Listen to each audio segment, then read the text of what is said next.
Congolaises, Congolais, mes très chers compatriotes,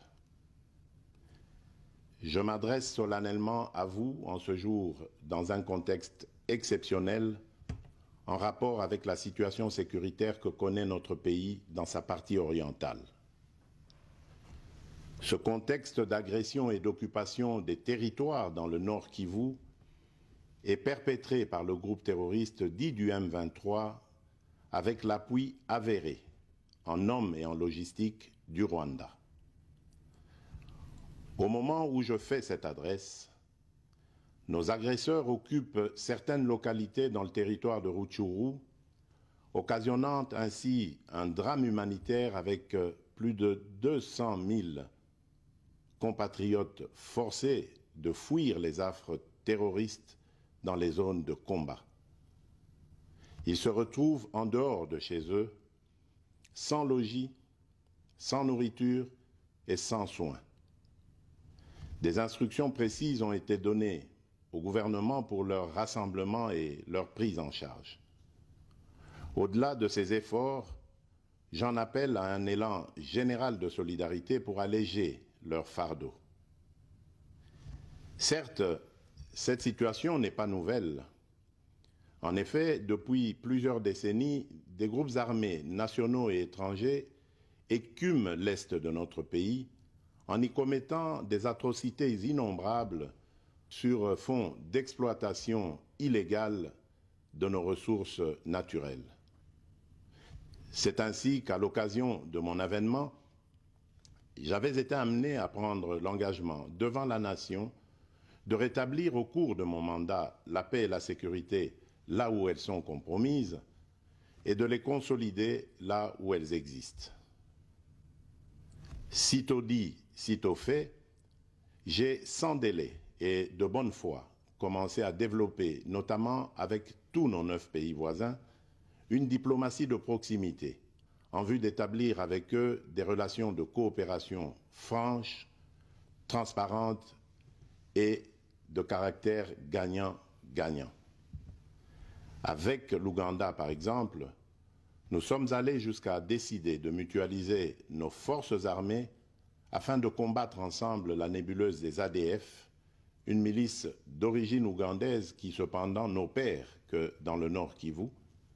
Et aussi, nous avons lancé 2 projets de construction de routes transnationales. Avec le Rwanda, un mémorandum d'entente a été signé dans le commerce de l'or avec une entreprise nationale. Une ligne aérienne a été ouverte à la compagnie nationale rwandaise dans notre pays et un accord de non-double taxation a été signé. Malgré cela, ce pays va nous surprendre en réactivant les terroristes du M23. Alors qu'il avait été défait par les armes en 2013, le M23 va refaire surface en prenant notre armée à court, notamment à Bunagana, cité qu'il occupe depuis le 13 juin 2022. En effet, sous la fallacieuse accusation de soutien des FARDC au FDLR, le Rwanda a en réalité des velléités expansionnistes, avec comme intérêt principal l'appropriation de nos minerais, et pour ce faire, il s'active à déstabiliser l'Est du Congo pour créer une zone de non-droit en vue d'assouvir ses appétits criminels. Pour faire face à cette situation, 2 options s'offraient à nous, la diplomatie ou la guerre. J'ai résolu de privilégier la première option, quitte à en venir à la seconde, faute de résultats. L'option diplomatique a donc été mise en œuvre. C'est ici l'occasion pour nous de rappeler que notre attachement à la recherche de la paix par des voies pacifiques n'est aucunement un signe de faiblesse, moins encore un aveu d'une incapacité de notre pays à s'inscrire dans une logique de guerre totale contre tous ceux qui continuent à abuser de notre patience, mais plutôt une expression de notre culture de paix et de notre identité légendaire de peuple hospitalier. C'est ainsi que dès le 20 juin 2022, j'ai pris part aux travaux du 3e conclave des chefs d'État membres de la Communauté d'Afrique de l'Est à Nairobi, au Kenya, qui avait comme agenda l'examen de la situation sécuritaire dans l'Est de notre pays. À l'issue de ce forum, les dirigeants des pays membres de la Communauté d'Afrique de l'Est sont tombés d'accord sur le déploiement d'une force régionale pour imposer la paix dans l'Est de la République démocratique du Congo. Le sommet a appelé à une cessation immédiate de toutes les hostilités à l'Est de notre pays et a demandé à tous les groupes armés, tant étrangers que locaux, à déposer les armes immédiatement et sans condition et à s'engager dans le processus politique. Le 6 juillet 2022, j'ai accepté de rencontrer à nouveau le président du Rwanda, cette fois à Luanda, sous l'égide du président João Lourenço, sous couvert de la Conférence internationale des régions des Grands Lacs africains, la CIRGL. Il en est sorti une feuille de route qui stipule entre autres objectifs normaliser les relations politiques et diplomatiques entre la République démocratique du Congo et le Rwanda. Et pour y parvenir, la première action retenue, arrêt des hostilités et retrait du M23 des positions occupées conformément au communiqué final de Nairobi. Une fois de plus, aucune avancée sur le terrain de la paix attendue par notre population n'a été observée. La dernière activité diplomatique en date a été la rencontre avec le président Paul Kagame autour du président français Emmanuel Macron et à l'initiative de ce dernier, en marge de l'Assemblée générale des Nations unies à New York. Ici également, pour l'essentiel, il a été acté le principe d'un cessez-le-feu immédiat et du retrait inconditionnel du M23 des positions qu'il occupe, toujours sans résultat tangible sur le terrain.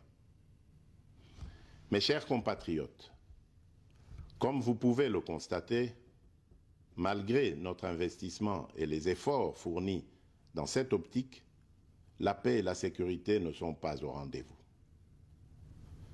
Garant de l'indépendance, de l'unité nationale et de l'intégrité territoriale, je réitère mon engagement constitutionnel de défendre la patrie jusqu'au sacrifice suprême. Mes très chers compatriotes, ne doutons jamais qu'ensemble réfléchis et engagés, nous puissions changer le monde. À vous, nos vaillants soldats, vous qui avez pris l'engagement de servir sous le drapeau, je vous invite ici au sens élevé du patriotisme en ce temps particulièrement exceptionnel de notre histoire, de défendre notre pays, de protéger l'intégrité de son territoire et d'assurer la sécurité des Congolaises et des Congolais contre toute agression ou attaque d'où qu'elle vienne. À vous, mes très chers compatriotes, la guerre qui nous est imposée par nos voisins exige de chacun de nous des sacrifices. C'est le moment de taire nos divergences politiques pour défendre tous rassemblés notre mère patrie. Notre histoire et notre marche commune ont sans cesse démontré que, loin de s'effondrer, notre nation et son peuple ont toujours relevé ce genre de défi et nous en sommes toujours sortis victorieux. Restons tous unis et solidaires derrière nos forces de défense et de sécurité. La situation actuelle, loin de nous affecter, n'est qu'une épreuve de plus que nous allons surmonter pour raffermir davantage notre unité. Au-delà de tout clivage politique, idéologique, religieux et tribal, la défense de la mère patrie est le seul objectif qui doit nous unir en ce moment. Le pays nous appelle. La nation a besoin de l'engagement de toutes ses filles et de tous ses fils. Je vous appelle à ne pas céder aux propos xénophobes et autres discours de haine ou de stigmatisation des communautés rwandophones, dont l'asservisseur se sert pour faire du chantage et de la manipulation. Tout acte allant dans ce sens sera sévèrement puni. En réponse à la forte demande de la jeunesse, j'invite celle-ci à s'organiser en groupe de vigilance en vue d'appuyer et d'accompagner et de soutenir nos forces armées, nos forces de défense dans l'accomplissement de leur noble mission. C'est ici l'occasion de mettre en garde tous les traîtres civils ou militaires et autres brebis galeuses qui servent les intérêts de l'ennemi.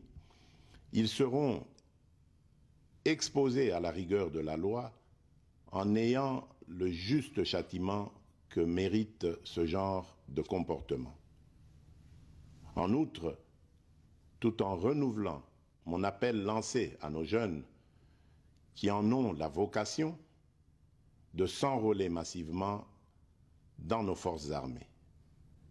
Je réitère l'instruction faite au chef d'état-major général d'accélérer à cet effet la mise en place de centres de recrutement à travers les 26 provinces que compte notre pays. Chers compatriotes, nous devons ensemble avoir conscience que nul autre que nous-mêmes ne viendra sauver notre nation et que cela exige de chacun de nous une mobilisation tous azimuts. Que Dieu bénisse la République démocratique du Congo. Je vous remercie.